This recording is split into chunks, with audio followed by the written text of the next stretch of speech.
the wetsuit. There's different types of wetsuits out there for different people. But when it comes to cold water, you want to find the right wetsuit for you.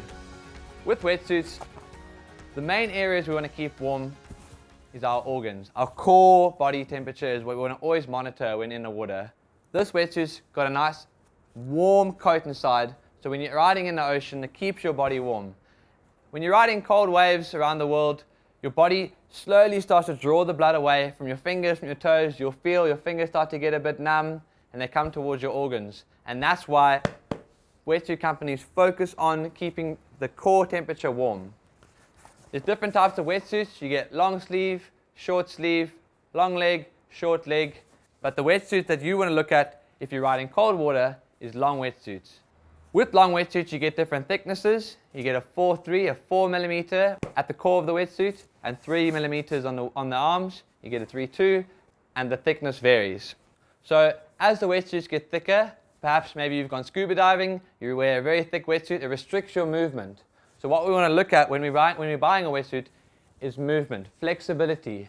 The best thing to do when you put on a wetsuit is feel your flexibility.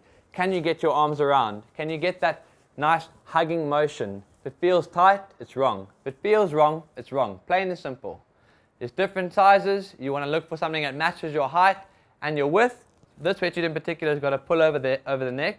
Otherwise you get wetsuits that zip up your back.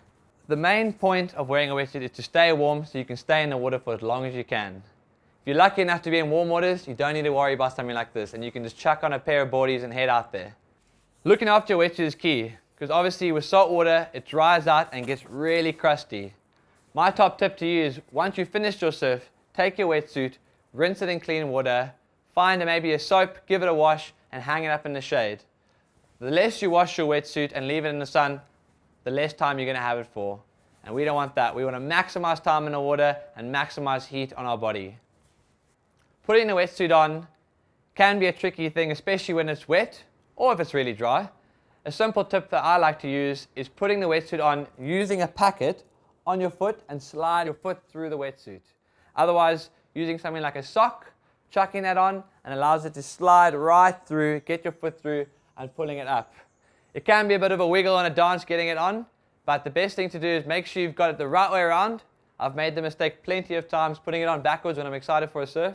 Get the angle right, 1 foot at a time, and then just edge it up your body as you pull it up, pull it up, pull it up. Get your arms in, pull it over your neck, or zip it up your back, and then jump on in the water.